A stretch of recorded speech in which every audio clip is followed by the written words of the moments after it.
그리고 순이 할매, 난 다음번에 어머님 제사에 참석 못하니까 알아서드래요. 형님, 작년 제사에도 안 오셨잖아요. 어머님 제사에 매번 빠지시면 어떡해요. 그리고 아버님과 함께 사신 지 3년이나 되는 새시어머니께 순이 할매라뇨. 옆에서 듣기 안 좋네요. 옳지. 둘째 며느리가 맞는 말 했다. 큰 며느리야, 네가 아무리 날 정식 시어머니로 인정 안 한다 해도 호칭이 매번 순이 할매가 뭐냐? 대학까지 나왔다고 맨날 자랑질해대면서 못 배워먹은 사람처럼 그게 뭐냐? 아, 그럼 현지수님 이렇게 부를까요?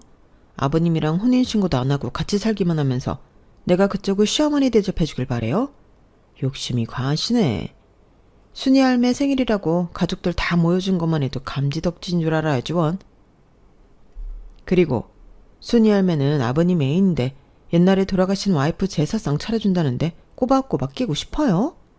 가난해서 그런지 자존심도 참 없네 그려. 야, 무슨 말을 그렇게 하니? 이게 돈 없는 거랑 뭔 상관이라고. 네 남편은 대체 누구 뱃속에서 나왔다니? 비록 젊어서 돌아가셨지만 너희들 시어머니가 계셨기에 이 집안 가족들이 있을 수 있는 거 아니냐? 그런 시어머니 제사에 맨날 이 핑계에 저 핑계 대고 빠지는 게 큰 며느리로서 잘하는 짓이냐? 이 할매랑은 진짜 말이 안 통하나니까.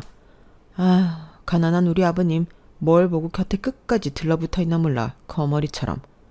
암튼 동서, 난 그날 애들 운동회 따라갔다가 아마 몸이 많이 피곤할 예정이니까 제사 참석 못해. 그렇게 알아둬.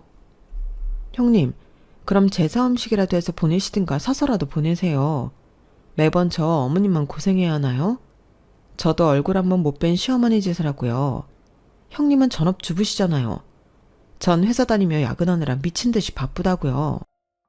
동서는 결혼해서 7년간 애도 안 생기고 있잖아. 애도 없으면서 뭐가 그리 바쁘다고 그래? 그놈의 애는 둘 중 누구 문제로 안 들어서는 건지 난임병원인데 한번 가봤어? 하긴 둘 다 중소기업 커플이니 맞벌이에도 삼성 다니는 울 남편 한 사람 월급에도 못 미치겠지만. 지금 비꼬시는 거예요? 저희도 나름 노력하고 있다고요. 형님네는 큰아들이라고 결혼할 때 아버님이 빚까지 내가면서 집 사주셨잖아요. 저흰 월세집에서 신혼 시작해서 열심히 벌어서 모으고 있고요.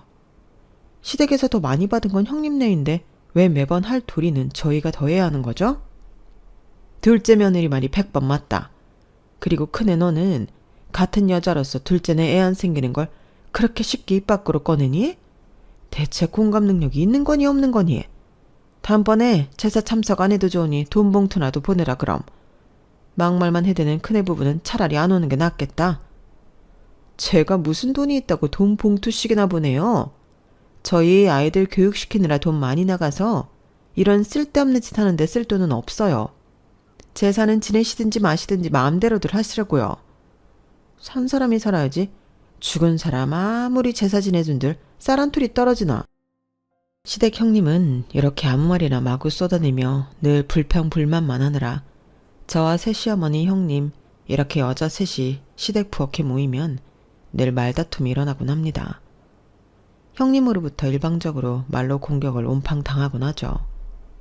저희 시아버지는 제가 결혼하기 훨씬 전에 암으로 시어머니를 잃으시고 경비원 일을 하며 힘들게 아들 둘을 홀로 키우셨어요. 그러다가 한 3년 전쯤 봉사활동을 하다가 지금의 새시어머니를 만나셨어요. 두 분은 저희 자식들에게 부담 주기 싫다는 이유로 혼인신고 없이 함께 살고 계시죠. 새시어머니는 97년 괌 비행기 추락사고로 남편과 딸 아들을 한꺼번에 모두 잃고 혼자 살고 계셨어요.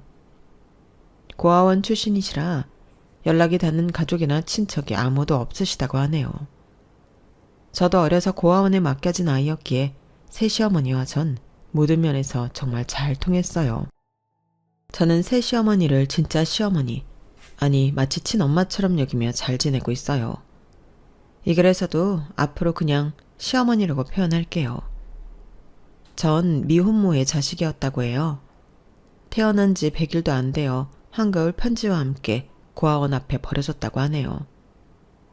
밤새 죽지 않은 게 용할 정도로 매서운 추위가 있던 날이었는데 어떻게 그 겨울에 갓난아기를 땅바닥에 놓고 가버릴 수 있는지 제 친부모도 참 독하네요. 하여튼 고아원에서 친구들과 즐겁게 지냈어요.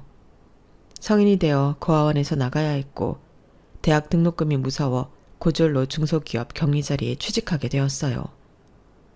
성장 과정에서 나름 똘똘했던 절 좋게 봐주신 고아원 원장님께서 일자리를 알아봐 주셨거든요.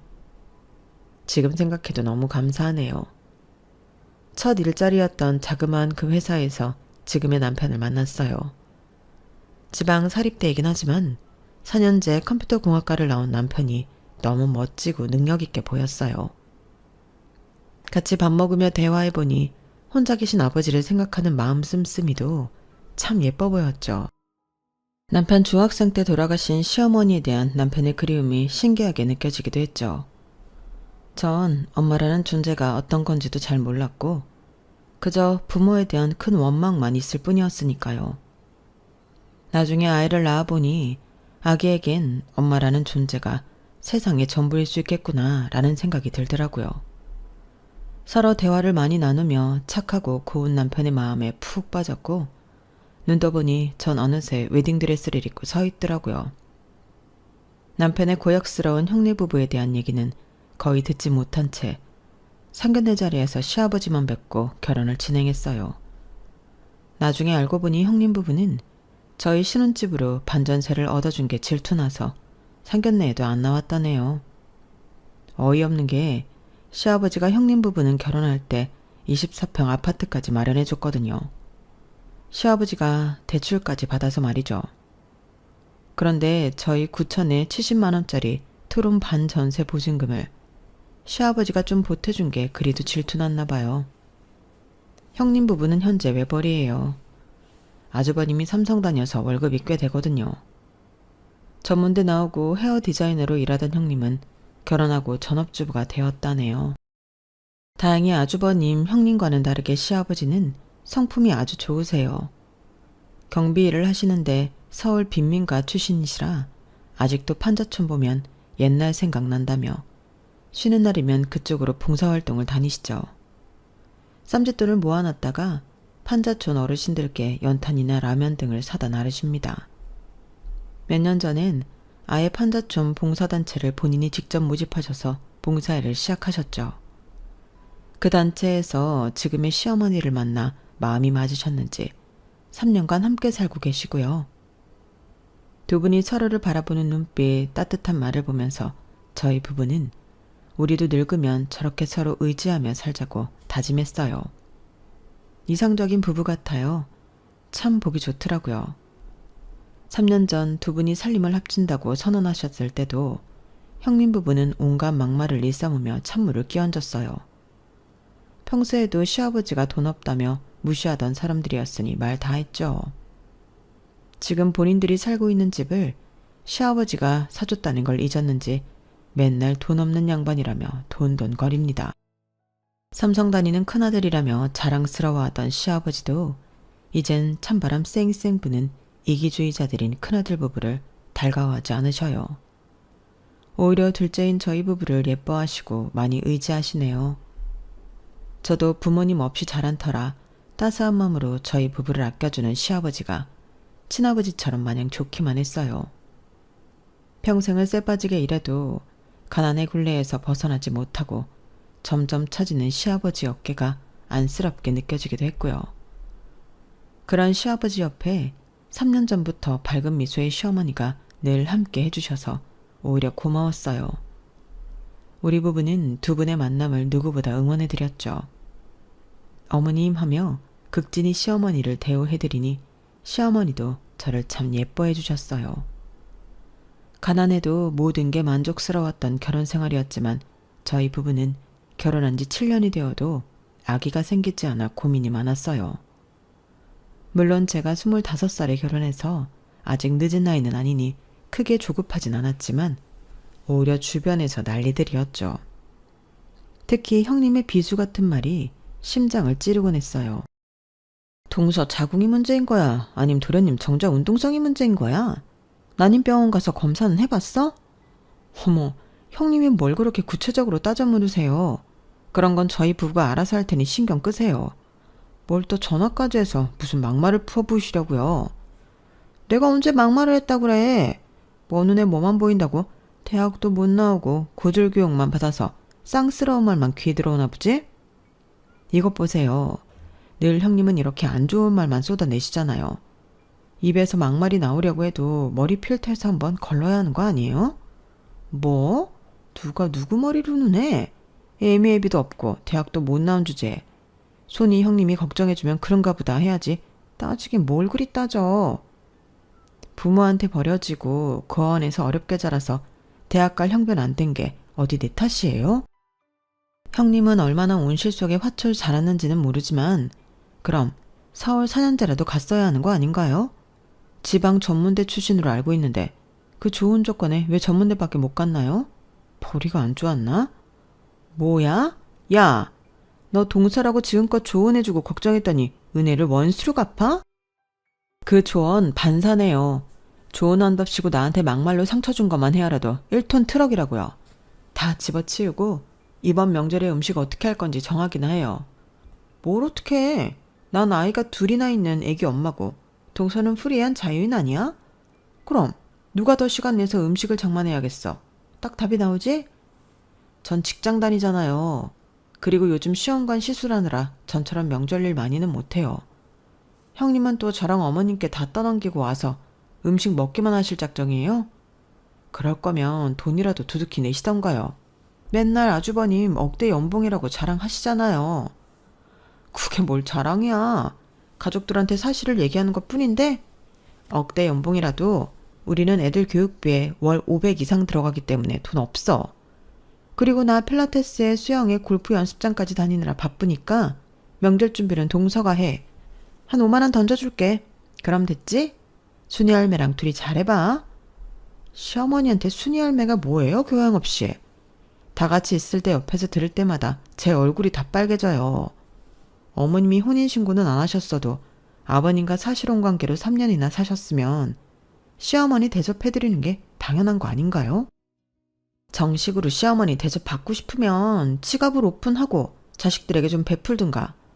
아버님이랑 똑같이 돈 없는 늙은이 같던데 대우만 시어머니로 해달라는 건가? 당최 난 그 할매 맘에 안 들어. 시어머니 대우는 동서 혼자 하든가. 진짜 너무하시네요, 형님. 매번 그렇게 미꾸라지 마냥 빠져나가시려 하나요? 시집 올 때 집을 낼름 받았으면 끝값이라도 하셔야죠. 심지어 아버님이 그 집 형님이랑 아주머니 공동명의로 해주셨다면서요. 아버님이 삼성에 다니는 큰아들이라고 결혼 초반에 얼마나 예뻐하셨는데 사람이 그러면 못 써요. 아니 동서, 어디 손이 형님을 가르치려 들어. 그렇게 심보가 고약스러우니 애가 안 생기지. 아기 천사가 왔다가 도망가겠어? 뭐라고요? 아니 형님, 왜 애기 얘기를 여기에 갖다 붙여요? 같은 여자로서 너무한 거 아니에요? 돌아오는 명절에도 형님은 갖은 핑계를 대며 일 못한다고 빠져나갔네요. 전 분한 마음을 꾹 참고 회사 일을 마치고 난임병원으로 급히 달려가서 시험관 시술을 했죠. 제발 이번엔 성공해라. 절실한 마음으로 시술을 받고 집에 와서 침대에 살포시 누웠습니다. 그런데 새벽이 되자 점점 제 배가 아파오기 시작했어요. 얼른 옆에서 자던 남편을 깨웠어요. 여보, 배가 이상해. 너무 아프면서 배가 볼록해지는 것 같기도 하고. 뭐? 얼른 병원에 가보자. 119에 연락할게. 응급실로 가서 검사를 해보니 복수가 차오르는 거였어요. 이번 시험관 시술도 실패였죠. 남편은 제 건강과 기분을 첫 번째로 걱정해 주었어요. 시험관 시술이 실패할 때마다 엄청나게 실망하며 우울해하던 걸 알았을 테니까요. 자기야, 난 평생 자기만 있으면 돼.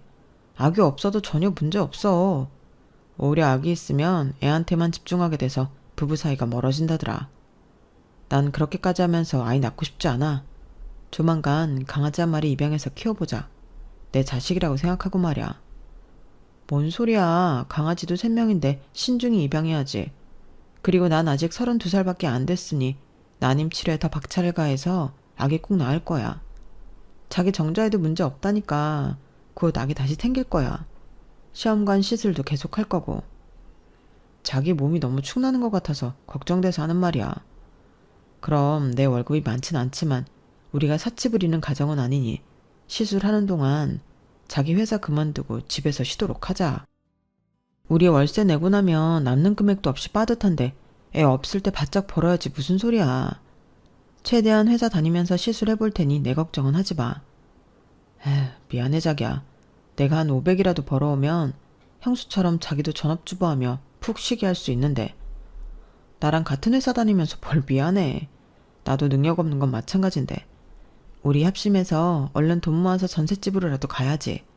언제까지 월세살이 할 거야. 여튼 이번 명절에 자기 시댁에 못 간다고 얘기해 놓을게. 형수한테도 전화해 볼게. 아이고 여보, 자기가 형수랑 말이 통할 것 같아? 같은 여자끼리도 말 안 통하는 사람인데 차라리 아주버님한테 전화해서 말해보든가 해. 그래 알았어. 부부는 일심동체라고 했던가요? 아주버님과 남편의 통화를 옆에서 들으니 아주 가관이었어요. 뭐? 이번 명절에 재수씨 아예 못 온다고? 음식 준비도 못 한다고? 그럼 그 순이 할매랑 우리 와이프 둘이서 그 많은 음식을 다 하란 말이냐? 너 미쳐 돌았냐? 어디서 꾀박난 네 와이프 말만 듣고 형한테 전화를 해. 내가 그 말을 네 형수한테 그대로 전달하란 말이냐? 형, 꾀병이라니. 내가 지금 형한테 거짓말이라도 한다는 거야? 와이프가 시험관 시술 후에 복수가 차서 새벽에 급하게 응급실 갔다 왔다니까. 지금껏 형수는 맨날 미꾸라지 빠져나가듯 이 핑계 저 핑계 대면서 시댁 일 안 한 거 내가 모르는 줄 알아? 손윗 형수라고 내가 아무 말 안 했더니 동생 부부를 우습게 봐? 야, 니네 부부가 얼마나 아버지한테 알랑방구를 꼈으면 요즘에 아버지랑 순이 할매가 니네 편만 들고 예뻐하더라?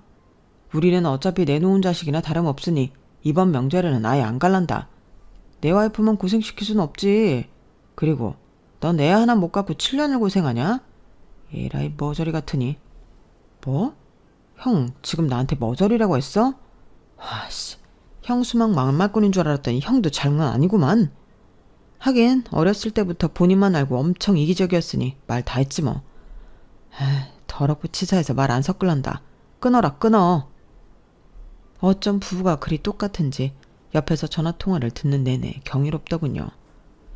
어쩔 수 없이 이번 명절에도 저와 시어머니만 명절절 주말부터 쎄빠지게 고생해서 음식을 장만했어요. 명절 당일에 미리 마련해온 전을 뒤집고 있는데 형님 부부가 시조카드를 데리고 빼꼼히 얼굴을 비치더군요. 시아버지가 전화해서 명절 당일에 얼굴이라도 비치라고 해서 온 거였어요. 다 된 밥상에 숟가락만 올리던 형님은 그마저도 애들 학습지 봐줘야 한다며 애들이 있던 작은 방으로 들어가더라고요. 기가 찼습니다. 뺀질뺀질 맨날 너무 얄미웠어요. 시어머니도 그런 형님 부부를 무척이나 미워했죠. 그래도 가족이라고 명절 당일에 모여 대화를 나눴어요. 시아버지가 봉사활동을 함께하지 않겠냐고 물어보자 형님 부부는 또 투덜거리기 시작했습니다. 큰애 부부도 애들 데리고 연말에 판자촌 봉사활동 함께 가보자. 애들 교육에도 좋을 거다. 아버지, 그렇게 더러운 곳에 귀한 우리 애들을 왜 데리고 갑니까? 추운데 거기 백날 가봐야 쌀이 나옵니까? 돈이 나옵니까? 아버지 경비해서 얼마 번다고 거기에 라면이며 쌀이며 퍼주냐고요 대체? 내가 판자촌에서 자랐기 때문에 그쪽만 보면 애틋한 마음이 들어서 그런다. 그 사람들이 가난하게 살고 싶어서 게을러서 그런 곳에 사는 줄 아냐? 아무리 성실하게 살아도 가난의 구렁텅이에서 못 빠져나와서 그런 거다. 그런 사람들이 재기하도록 도와줘야 하는 거 아니냐? 그 사람들이 능력 없고 게을러서 늙어 죽도록 가난하게 사는 거지. 뭐가 불쌍하다고 맨날 퍼줘요. 아버지랑 순이 할매랑 아주 쌍으로 퍼주는 게 눈꼴시라서 못 봐주겠다고요. 돈이나 많은 양반들이면 모르겠는데 경비일해봐야 돈 얼마 번다고요. 너 아직도 내 안 사람한테 순이 할매라고 부르냐? 이런 싸가지 없는 것. 이 사람이 너희들한테 부담 안 주고 싶다고 혼인신고도 안 하고 여지껏 돈 없는 내 옆에 같이 살아주고 있는 것도 고마운데 뭐? 순이 할매라고? 고얀 것. 큰아들이라고 막내보다 더 정성 들여 키운 내가 바보지. 재혼을 할 거면 좀 돈 많은 할매를 만나든가. 아버지는 꼭 형편도 어려운 할매를 만나서 아직도 이 좁은 빌라를 벗어나질 못하세요. 여자를 만나고 싶으시거든. 제가 나중에 돈 많은 할매나 하나 소개시켜 드릴게요. 아니 큰애야, 내가 바로 옆에 있는데 말이 너무 심한 거 아니니? 내가 네 아버지랑 함께 살면서 친엄마 같은 마음으로 너한테 정성을 들였는데 내 성의는 다 무시하는 거냐? 내가 너희 집에 퍼나른 반찬이며 고추장 된장이며 그 정성들 싸그리 다 무시하는 거냐고? 그까짓 고추장 된장 다시 다 가져가세요. 어차피 맛도 더럽게 없어서 한쪽 구석에 곰팡이 펴서 버릴 거니까. 아이, 이놈의 집구석은 돈도 없이 맨날 꾸리꾸리하니 재수가 없다니까. 여보, 가방 챙겨. 애들하고 그만 집에 가자고. 그래 이놈들아. 손주들 데리고 다 가버려라. 애비 앞에서 못하는 말이 없구나. 구이한 것들. 명절 모임에서 형님 부부는 그런 식으로 안 좋게 퇴장했네요. 제가 시집와서 항상 똑같은 패턴이었던 것 같아요. 부부가 쌍으로 쌈딱같이 싸움하는 걸 좋아하다 보니 조용히 넘어가는 명절이 없었죠. 시어머니는 남은 음식을 바리바리 싸서 저희 부부에게 주셨어요. 둘째 며느리 너도 나처럼 고아원 출신이라 부모는커녕 핏줄이 하나도 없으니 명절 되면 친정 가는 여자들이 부러울 거다. 나는 네 맘 다 알아. 날 친정엄마로 여기고 편히 왔다 갔으면 좋겠는데 첫째네가 또 깽판을 부리고 갔구나. 음식이라도 많이 싸줄 테니 집에 가서 푹 쉬면서 편하게 먹으려무나. 고맙습니다 어머님, 아버님. 마음이 많이 상하셨을 텐데 어머님께서 위로 좀 잘해드리세요. 형님네 부부는 늘 다 된 밥에 재를 뿌리고 가네요. 저도 어머님을 친정엄마처럼 여기고 있어요. 항상 딸처럼 예쁘게 여겨주시고 마음 써주셔서 감사해요 어머님. 그래, 요즘 시험관 시술하고 있다며? 그게 여자 몸이 많이 상하는 거라던데 내가 보약한제 지어서 보내줄게. 시험관이랑 병행해서 먹어도 문제없는 순한 걸로다가 그거 먹고 기운 차려서 꼭 임신 성공해서 애기 낳으면 내가 많이 도와줄게. 해보는 게 보통 힘든 일이 아니거든. 에휴, 너한테 이렇게 말하고 나니 비행기 사고로 저 세상 간 우리 딸내미, 아들내미가 생각나서 눈물이 나는구나. 어려서 저 세상 갔지만 우리 딸도 너처럼 참 고왔는데. 어머님, 제가 아직 자식이 없어서 그 마음 다 헤아리지 못하겠지만 자식 먼저 떠나보낸 그 마음이 얼마나 슬프시겠어요. 앞으로 제가 친딸처럼 어머님께 잘할게요. 옛날 생각하며 너무 마음 아파하지 마세요. 아유, 말이라도 그렇게 해주니 내 마음이 좀 낫구나. 정말 고맙다 둘째야. 너 애기 낳으면 내가 시애매로서 해줄 수 있는 건 다 해줄게. 아주 통 크게 말이야. 그동안 너희 시아버지와 3년간 사실혼으로 살면서 내가 다 계획하는 게 있다. 나만 믿고 아기 생기는 대로 낳고 몸 생각해서 직장도 그만두도록 해. 아니에요 어머님. 일단 전셋집으로 이사하는 게 목표라서 할 수 있는 데까진 직장 다니면서 난임 치료도 병행해 보려고요. 나도 고아원 출신이라 진짜 독립심이 강했는데 너도 그렇구나. 내가 둘째 너만 보면 마음이 짠해. 내가 계획했던 걸 조만간 실행해서 너 편하게 살게 해줄 테니 조금만 기다리렴. 그땐 시어머니의 계획이란 게 대체 어떤 건지 알 수 없었기에 마음속에 뭔가 생각하시는 게 있나 보다 하고 그냥 넘어갔죠. 하긴 3년간 시아버지와 같이 사시면서 이 집안 가족들의 이면을 속속들이 다 알고 계시는 분이었으니까요.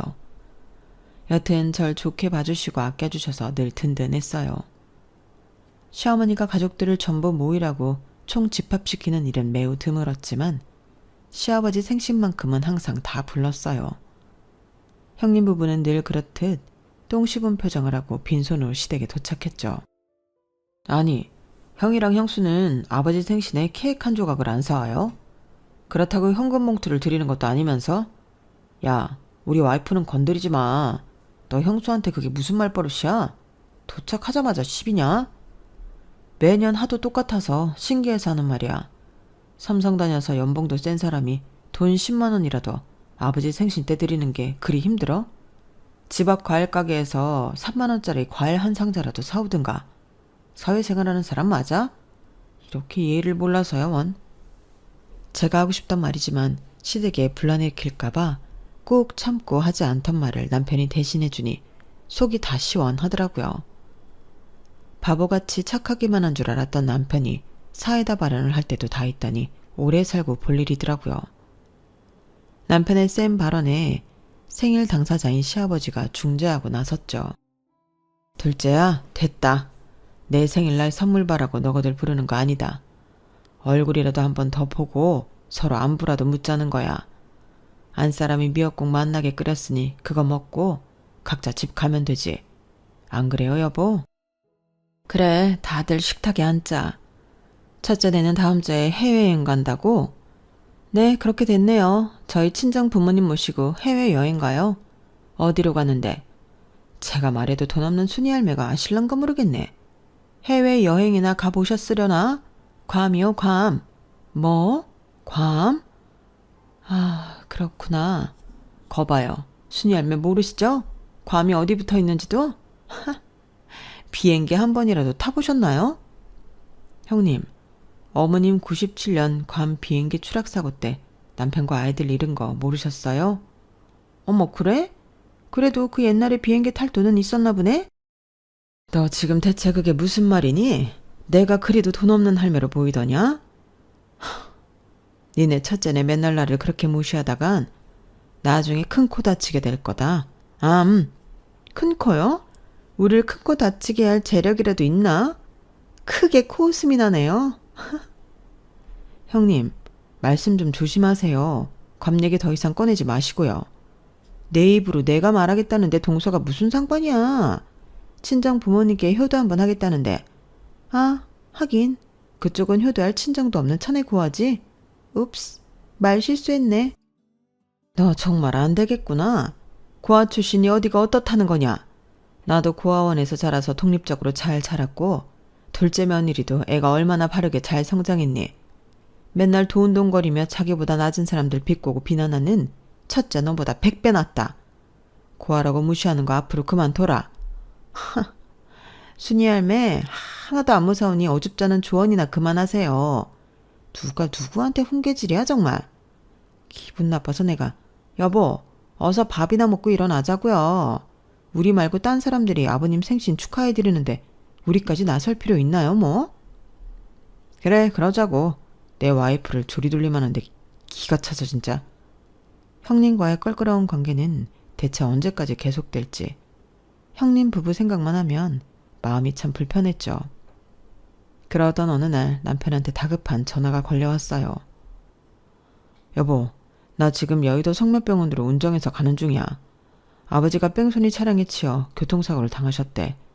다행히 생명엔 지장이 없는 것 같은데 다리뼈가 으스러졌다네. 얼른 가봐야 할 것 같아. 어머님께 전화 왔어. 어머님도 많이 당황하신 모양이냐. 형님네 부부한테 자기가 연락 좀 해줘. 뭐라고요? 어머머 어떡해. 웬 교통사고야. 어젯밤 꿈자리가 뒤숭숭 하더니 이런 말도 안 되는 일이. 그나마 생명에 지장 없으시다니 10년 감수했네요. 알겠어요. 얼른 가봐요. 형님한테 내가 지금 바로 전화해 볼 테니. 저는 놀란 가슴에 터져나오는 눈물을 대충 추스르고 바로 형님한테 전화를 걸었어요. 형님, 지금 아버님께서 교통사고를 당하셨대요. 지금 여의도 성묘병원 응급실에 계시다네요. 다행히 의식도 있으시고 생명에 지장이 없으신 것 같은데 다리뼈가 다 으스러졌대요. 아버님 어떡해요. 지금 당장 병원으로 와주세요. 어머님도 엄청 놀라신 모양이에요. 뭐? 조용히 좀 말해. 귀청 떨어지겠네 아주. 교양 없이 정말. 나 지금 모처럼 고급 스파에 왔는데 웬 교통사고야. 이거 타임이 정해져 있어서 3시간은 채워야 해. 좀 비싼 스파가 아니거든. 연예인도 많이 오고 말이야. 뭐라고요? 형님, 지금 아버님께서 교통사고 났다는데 스파가 웬 말이에요. 아이들도 다 커서 밥 알아서 다 챙겨 먹을 수 있잖아요. 얼른 아주버님께도 연락하셔서 같이 병원으로 와주세요. 그쪽 부부가 가고 순이 할매까지 있는데 굳이 우리까지 가야 해? 요즘 코로나 때문에 간병도 안 된다는데 왜 이렇게 호들갑이야? 생명에 지장도 없다며. 면죽을 쥔 양반이네. 보통 70대 돼서 교통사고 나면 다들 크게 다치시던데 아버님 굿럭이네 아주. 굿럭? 네 진짜 어이가 없어서. 야 이 아줌마야. 아버님이 빚까지 내서 당신네들 집까지 사줬으면 적어도 교통사고 나셨다는데 걱정하는 척이라도 해야지. 두 부부가 완전 사이코패스 아니야 이거? 뭐? 사이코패스? 나 이거 힐링하러 스파 왔다가 웬 봉변이야? 여기 다들 고급 사모님들만 있는 곳이라 큰 소리를 통화 못해서 다행인 줄 알아, 이 여편네야. 다음번에 만나면 내가 아주 머리채라도 잡을 줄 알라고. 암튼 병원은 당신들이나 가보든지 해. 바쁜 우리까지 오라가라 하지 말고. 형님과의 통화 때문에 갑자기 스트레스를 확 받아서인지 아랫배가 땡기면서 하혈을 좀 하더라고요. 시험관 시술을 잠시 중단한 지도 꽤 되었기 때문에 임신일 거라고 예상은 안 했지만 혹시나 하는 마음에 임신 테스트기를 해보았고 희미하게 두 줄이 나왔습니다. 이게 뭐지? 임신 테스트기가 맞나? 하고 다른 테스트기를 뜯어서 재차해보았어요. 이번엔 확실한 두 줄이 나오더군요. 어머나, 내가 임신을 했다고? 결혼 7년 만에 처음 겪어보는 일이라 기쁨보다는 덜컥 두려움이 앞섰어요. 아기가 중간에 유산이라도 되면 어떡하지? 내가 일어서 있으면 혹시 아기가 자궁에 붙어있다가 미끄러지는 거 아니야? 중력받으면 아기가 떨어지기라도 하는 거 아닌가? 별 생각이 다 들더군요. 재빨리 침대에 가서 똑바로 누운 후 남편에게 전화를 걸었어요. 여보, 나 임신 테스트기 두 줄 나오는데 어쩌지? 일단 침대에 바로 누웠어. 아기 혹시라도 떨어질까봐. 무서워서 움직이지도 못하겠네. 뭐? 정말? 자기 그럼 아무것도 하지 마. 여기 응급실엔 나랑 어머님 있을 테니까 오지 말고. 내일 산부인과 문 열면 가서 정확히 확인해보자. 자기 수고 많았어. 축하해. 회사에 사정을 말하고 병원 문 열자마자 확인해본 결과 임신 9주였어요. 그동안 정신이 얼마나 없었으면 생리 안 하고 지나간 것도 모르고 있었죠. 아기 심장 소리를 듣는데 눈물이 쏟아지더군요. 내 뱃속에 생명이 자리 잡고 있다니. 7년 만에 찾아온 생명에 감사하고 또 감사했어요. 기쁘고 흥분된 마음을 추스르고 현실로 돌아와 교통사고로 병원에 누워 계신 시아버지가 매우 걱정됐어요. 엎친 데 덮친 격으로 주된 간병인이었던 시어머니가 코로나에 걸려 갑작스레 병원에서 거의 쫓겨나다시피 집으로 와야 했어요. 다행히 시아버지는 코로나 음성이어서 계속 병실에 있을 수 있었고 급한 대로 남편이 휴가 내고 간병을 했지만 중소기업이라 간병 휴가는 인정이 잘 안 되었어요. 저도 임신한 몸으로 회사를 막달까지는 다니고 싶어서 전업주부인 형님에게 SOS를 쳤죠. 형님, 남편이나 저나 회사를 다녀야 하니 형님께서 아버님 간병을 좀 해주시면 안 될까요? 뭐? 나보고 그 좁은 침대에서 자면서 아버지 화장실 용무까지 받으리라고? 택도 없는 소리.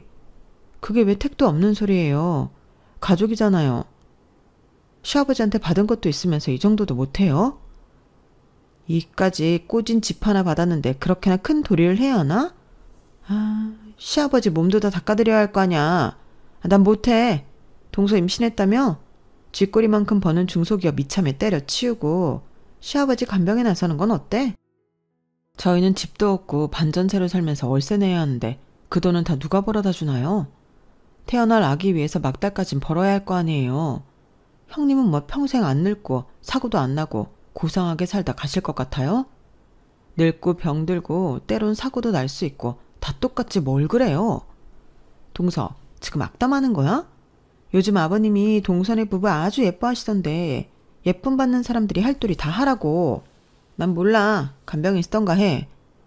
그럼 간병인 쓸 돈이라도 반반 부담하자고요. 반반? 웃기지도 않는 소리 하네. 난 돈도 못 내. 알아서들 해.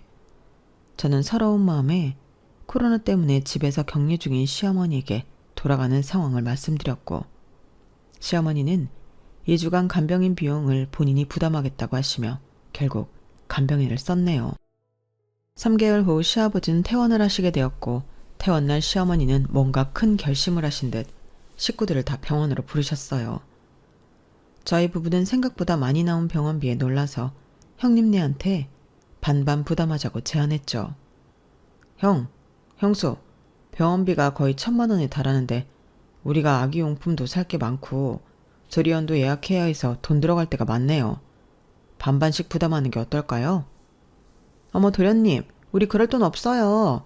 전에도 간병비 부담하라고 연락하더니 우리 피 뽑아먹을 작정이에요? 병원비 부담 못해요. 아니 저희 부부만 자식인가요? 그래요 형님. 무슨 일만 터지면 저희가 다 부담해야 하나요? 아버님 입원해 계실 때 병원에 한 번이라도 얼굴 비쳤어요? 그건 코로나 때문에 못 온 거지. 그렇게 백날 첫날 돈 없다면서 아기용품은 다 새 걸로 사게? 그리고 병원비는 카드 할부로 계산하면 되잖아. 아, 여보, 애한테 안 좋으니 괜히 화내지 말고 우리 말도 안 통하는 저 집 식구들이랑은 이제 상종도 하지 맙시다. 계산은 내 카드 11개월 할부로 할게. 야근 많이 해서 카드값 다 갚을 테니 걱정 말고. 자기야, 나 샤넬백 사려고 돈 모아둔 거 다 날릴 뻔했네. 도련님이 이제 우리랑 영 끊자네. 차라리 잘 됐지 뭐. 이렇게 거지 같은 집안이랑 더 이상 엮여서 우리한테 득될 게 하나도 없어. 얼른 쇼핑이나 갑시다. 스트레스 풀게. 첫째, 니네 지금 한 말 후회 안 하지? 이 집안이랑 영 끊겠다고 한 거? 아주 잘 생각했다. 내가 첫째네 하는 짓이 괘씸하고 내 재산 조금이라도 뺏기기 싫어서 여태껏 니네 시아버지랑 혼인신고 안 하고 살았는데 입원해 계실 동안 대화 나누며 내 재산이며 다 오픈했다. 순이 할매한테 재산이란 게 있기나 해요? 이 집안과 영 끊으면 당신과도 영원히 빠빠이지 뭐. 무서울 게 뭐가 있담? 김비서, 잠깐 이리 와봐요. 내 재산 목록 한눈에 보이게 A4 용지 한 장으로 정리하라고 했죠? 김비서? 시어머니가 김비서라고 부르자 저 멀리 떨어져 있던 검은 양복 입은 사람이 황급히 뛰어와 가방에서 종이 한 장을 꺼냈어요. 가족들은 일제히 그 종이에 적힌 내용을 열심히 들여다보았죠. 시어머니 이름인 현지수님의 재산 목록표였죠. 나인땡 한남 100평, 에테땡땡 청담 74평 분양권, 타워 땡리스 90평, 롯데 땡땡리엘 90평, 그 외 서울시내 대학가 원룸 30채, 용인 땅 1000평, 판교에 건물 한 채. 이럴 수가 믿을 수 없었죠. 저희 부부와 특히 형님 부부가 눈이 휘둥그레졌어요. 이게 다 순이 할매, 아니 어머님 재산 목록이라고요? 믿을 수 없어요. 거짓말 아니에요? 이제야 어머님이라고 부르냐? 넌 참 사람 보는 눈이 없구나. 내가 그리도 가난한 할매처럼 보이더냐? 원래 내가 명품 로고 보이는 옷을 싫어하긴 한다만 그렇게 추리하게 입진 않았는데. 믿기 힘들다면 이 부동산들의 등기부 등본이나 한번 봐라. 김비서가 다 들고 왔단다. 부동산 등기부 등본을 확인해보니 다 시어머니 현지순 당동명이었어요. 근저당이나 대출 하나 없이 깔끔했죠. 더욱 놀라운 것은 그렇게 비싼 집들을 다 월세로 돌리고 있다는 점이었어요. 시어머니는 전세 보증금 따윈 필요 없는 찐 부자였죠. 첫째네는 둘 다 이 집안과 인연 끊겠다고 했지? 그럼 뭐 볼 것도 없고. 너희 시아버지와 상의한 결과 혼인신고 없이 둘째네한테 이 부동산들 다 증여하기로 했다. 증여세는 이 중에 한 두세 채 팔고 월세 받는 걸로 몇 년간 분할 납부하면 될 거다. 월세가 한 달에 거의 10억은 나오니까 뭐. 너희 시아버지랑 난 내가 갖고 있는 현금으로 공기 좋은 시골에 집 한 채 지어 살 생각이야. 현금만 한 100억은 넘게 있으니 평생 다 쓰지도 못하고 죽겠지 뭐. 유언장에 남은 돈은 둘째네한테 또 증여하고 갈 테니 앞으로 예쁜 아기 키우면서 알콩달콩 살려무나. 지금껏 고생 많았다. 어머님, 큰며느리인 저를 잊으신 건 아니죠? 아버님이 큰아들인 저희 남편을 얼마나 아끼셨는데요. 제발 저희 이대로 내치지 말아주세요. 불쌍한 저희가 이렇게 무릎 꿇고 싹싹 빌게요. 어머님께 조금이라도 버릇없게 됐던 거 다 사죄드릴게요. 저희도 한 10억만 증여해 주시면 안 될까요? 어머님께 10억은 껌값이잖아요. 10억짜리 껌도 있다냐? 첫째 니네 때문에 내가 재산 숨기고 조용히 3년을 살아왔던 거다. 니네 시아버지한테 미안하지만 돈만 보고 내게 득달같이 달려드는 남자들도 많았기에 숨긴 것도 있고. 돈이라면 아주 지긋지긋해. 돈 벌기 위해 미친 듯이 열심히 살았지만 이젠 돈 냄새도 싫다. 내가 혹시라도 혼인신고하면 첫째 니네한테 1원의 콩고물이라도 떨어질까봐 무서워서 못하겠다. 아주 악랄하기 짱이 없는 니네한테 적선을 하느니 내 돈을 바다의 상어밥으로 내던지는 게 낫지. 니네가 아까 말한 대로 우리 인연 끊고 더는 보지 말자꾸나. 내가 경호원을 써서라도 내 곁에 못 오게 할 테니 얼른 꺼지거라. 어머님, 그동안 불효했던 저희를 용서해 주세요. 저희한테 딱 10억이라도 적선해 주시면 안 될까요? 저희를 불쌍히 여겨주세요. 김비서, 경호원들 불러서 첫째 부부 좀 내 곁에 못 오게 해. 병원에서 무슨 심파 찍는 것도 아니고 웬 무릎을 꿇고 눈물을 흘리고 난리 부르스야. 아, 딱 싫어. 둘째네야, 아버지 모시고 얼른 집에 가자꾸나. 나머지 얘기는 집에 가서 들려줄게. 못단 흥미진진한 얘기가 많구나. 저희 부부와 시아버지 시어머니는 시어머니 소유의 하얀색 포르쉐 차량을 타고 시댁으로 돌아왔어요. 도착하니 변호사분이 이미 와 계셨고 그때부터 일사천리로 증여 작업이 진행되었죠. 증여세를 내고 나서도 몇백어치의 부동산이 저희 부부의 공동 소유로 되었네요. 세상에 이런 일도 있구나 싶었죠. 저희 시어머니는 옛날에 신문에 날 정도로 고아 출신으로 엄청난 자수성가를 하신 분이었어요. 워낙 소박하신 분이라 전혀 모르고 있었네요. 시어머니께 받은 집들 중에 한 군데를 골라서 들어가 아기방 꾸미고 가사 도우미 쓰면서 여유롭게 출산 준비하라시는데 대체 어느 곳으로 들어가야 할지 선택을 못하겠네요. 남편과 함께 기존에서 살던 월세집에서 서로 멍 때리며 지내고 있습니다. 시어머니께서 형님 부부로부터 오는 연락은 철저히 차단하고 만나지도 말라고 경호원까지 붙여주셔서 그 외의 소식은 잘 모르겠네요. 뭐 아주버님이 대기업 다니니 잘 먹고 잘 살겠죠. 전 앞으로 태어날 아기만 신경 쓰며 행복한 생각만 할랍니다. 제 사연 들어주셔서 감사합니다. 사람은 마음보를 곱게 쓰면서 살아야 하는 것 같습니다. 마음보 좋으신 여러분들도 다들 부자 되세요. 여러분, 사연 댓글에 응원과 현명한 조언 부탁드려요. 좋아요와 구독은 저에게 큰 힘이 됩니다. 오늘도 좋은 일 가득하세요.